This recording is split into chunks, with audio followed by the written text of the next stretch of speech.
区区萤火，给我冲！地血如赤，他是怎么做到的？给我爆！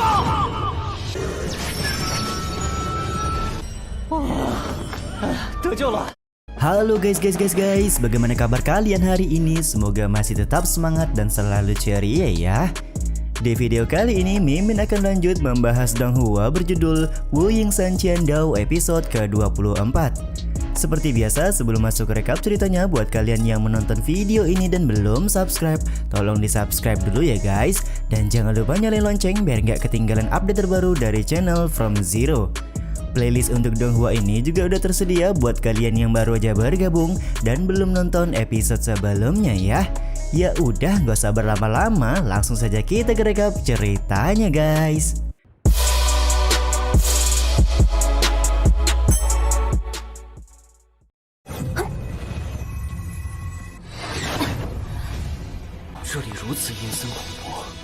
Scene awal episode 24 dibuka dengan petualangan Su Wuzhou bersama yang lain di dalam alam bawah untuk mencari sebuah harta. Alam bawah yang dimaksud oleh Li Qingxi ternyata memang begitu menyeramkan karena tempatnya sangatlah gelap. Su Wuzhou sendiri merasa heran karena selama ini Li Qingxi merahasiakan alam bawah yang menjadi tempat persembunyiannya dan bisa dibilang tempat ini cukup berbahaya. Bagi Li Qingxi, dia tidak punya pilihan lain dan lagian ketika bersembunyi dia hanya berani sampai di depan pintu masuk dan tidak berani untuk masuk lebih jauh. 你遇到危险时就是躲在这里吗？不过我只敢站在门外。哈哈，那正好。 Sontak pernyataan Li Qingxi membuat Yufeng sangat bersemangat serta meminta agar dia saja yang memimpin jalan.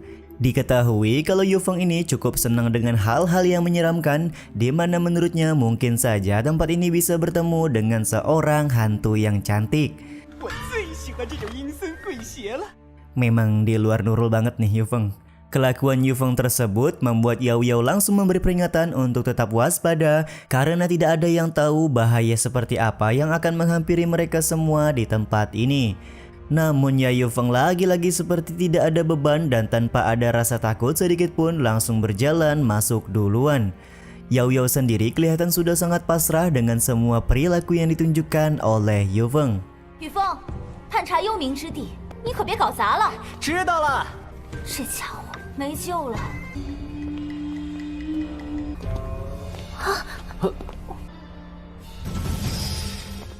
Pada saat menyusuri alam bawah, Li Qingxi kembali mencari kesempatan untuk memeluk Bang MC sembari berkata kalau di dalam hati Su Wuzhou pasti masih ada dirinya. Dengan wajah coolnya, Bang MC menganggap kalau perkataan Li Qingxi hanyalah sebuah motivasi untuk diri sendiri. Aku mendengar kau berbicara dan bertanya seolah-olah kau takut jika aku berada di dalam bahaya. Jadi aku bisa merasakan kalau kau selama ini masih memperhatikanku, ucap Li Qingxi yang berharap Su Wuzhou masih menyukainya. 你心里应该是有我的吧？哼，自作多情。你是在心疼我？ Menurut Su Wuzhou, Li Qingxi sudah berpikir berlebihan terhadap perhatian yang dia berikan karena jika rahasia alam bawah disimpan oleh orang lain pun pasti Su Wuzhou akan melakukan hal yang sama seperti yang dia lakukan kepada Li Qingxi. Namun ya lagi dan lagi Li Qingxi tetap merasa bahagia dengan perhatian yang diberikan oleh Su Wuzhou meskipun perhatian tersebut hanyalah perhatian biasa. 换成任何一个人遇到这种事，哼。 没关系啊。Tiba-tiba saja mereka berempat dikagetkan dengan kedatangan sebuah cahaya merah yang berkeliling di atas udara. Ketika cahaya merah tersebut berniat melakukan serangan, dengan cepat Yufeng menggunakan kipasnya untuk melawan cahaya merah tersebut. 什么鬼东西？说心里没我。你别误会。 Dan ternyata cahaya merah tersebut adalah hewan serangga penunggu yang ada di dalam alam bawah ini. Setelah kematian satu serangga di tangan Yufeng, kelihatan kalau serangga yang lain mulai bermunculan dan melakukan serangan ke arah Yufeng. Namun tetap saja dengan kemampuan teknik kipas yang dia miliki, Yufeng dengan sangat mudah berhasil mengalahkan puluhan serangga yang berniat menyerang.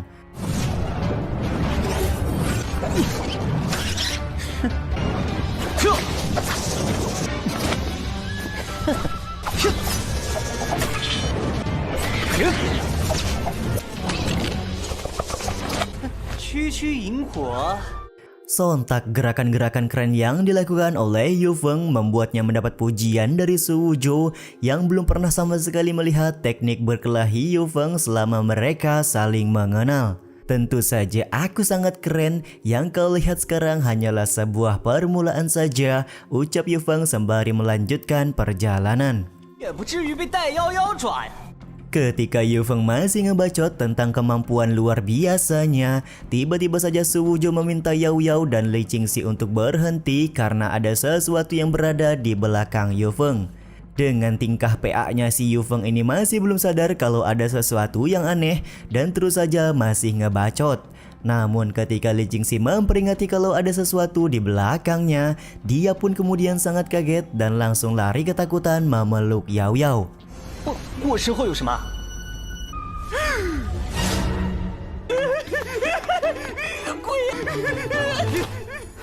Yao Yao kemudian mentoyor kepala Yufeng serta mengatakan kalau sesuatu di depan mereka bukanlah hantu, melainkan hanya sebuah patung semata. Yufeng yang menyadari hal tersebut kemudian berpikir serta mengetahui kalau patung-patung ini adalah seorang patriark dari sekte tempur, master dari kultus kuno bernama Tai Sheng, dan pemimpin akademi Yin dan Yang.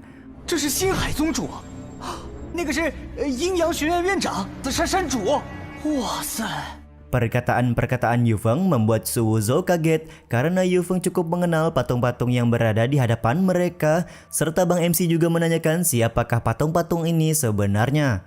Yufeng kemudian menjelaskan kalau mereka semua adalah para master dari 1000 tahun yang lalu yang memimpin wilayah bernama 10.000 kilometer. Diketahui kalau master-master ini kedudukannya sebanding dengan para bangsawan.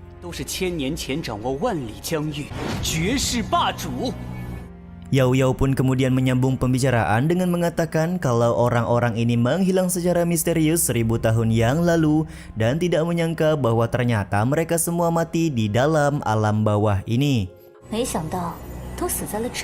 Perkataan Yao Yao dan Yufeng membuat Bang MC mempertanyakan jikalau mereka semua memanglah cukup kuat dan mampu mengguncang dunia, lalu kenapa mereka semua bisa mati di tempat seperti ini? Siapa yang peduli dengan kematian mereka? Orang-orang ini adalah orang yang hebat dan pasti mereka semua menyimpan sebuah harta, ucap Yufeng sembari memegang patung yang berada di hadapannya.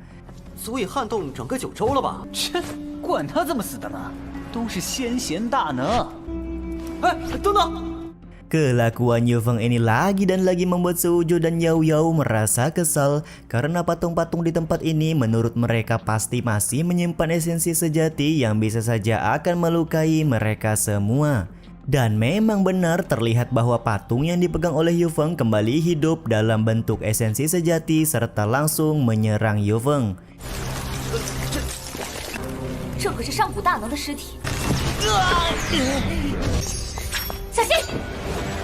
Yao Yao yang melihat hal ini tak tinggal diam, yang mana dia langsung mencoba untuk melindungi Yufeng.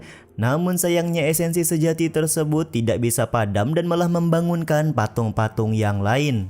Momen ini pun membuat Yao Yao meminta semua orang untuk meninggalkan tempat ini sekarang juga.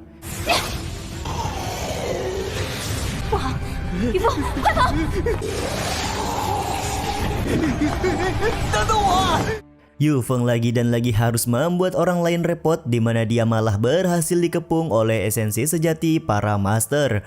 Sontak hal ini membuat Yao Yao mau tidak mau harus menggunakan pecutnya untuk menarik Yufeng serta membawanya pergi.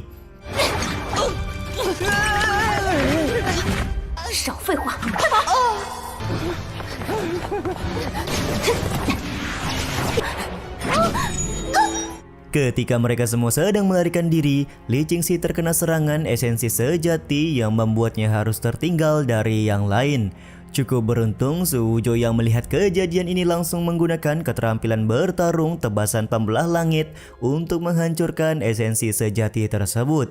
Bang MC pun dibuat kaget karena serangan tebasan pembelah langit miliknya bisa menghancurkan esensi sejati, serta berpikir kalau esensi sejati para master ini takut dengan serangan yang menggunakan esensi darah. Dia pun segera meminta rekan-rekannya untuk menggunakan esensi darah guna melawan esensi sejati para master.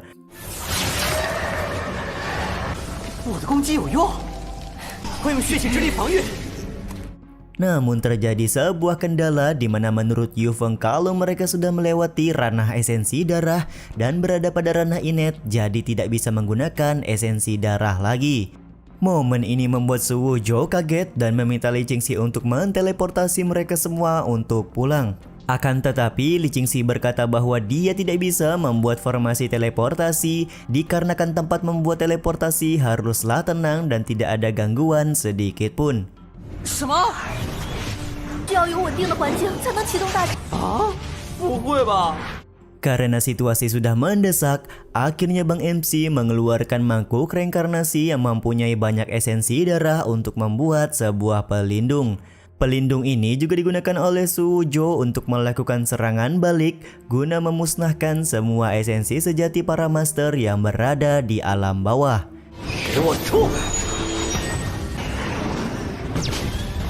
地血如赤，他是怎么做到的？ 给我爆！ 得救了！ Ketika sudah berhasil mengalahkan semua esensi sejati, Yu Feng segera meminta Li Qingxi untuk membuat formasi teleportasi agar mereka semua bisa pulang. Namun Bang MC kita melarang hal tersebut karena dia melihat sebuah benda aneh yang muncul setelah serangan kepada esensi sejati para master. 等等，你们看，这里面好像蕴含着浓郁的。 Setelah memegang benda aneh tersebut, Sujo berpikir sepertinya benda ini dipenuhi dengan energi Qi dan juga energi esensi darah. Sementara bagi Yao Yao, dia langsung sadar kalau benda yang ada di tangan Sujo adalah sebuah esensi darah murni. 元血。 Ditemukannya esensi darah murni ini juga sekaligus menutup episode kali ini ya guys. Sampai di sini dulu video kali ini. Mohon maaf jika masih banyak kekurangan dan kesalahan dalam penyampaian kata-kata ya. Terima kasih buat kalian yang udah nonton dan jangan lupa subscribe serta nyalain loncengnya ya guys. Mimin selaku penulis narasi, tukang voice over dan tukang edit video pamit undur diri. Salam hangat, see you in the next video. Bye bye. See you next week guys.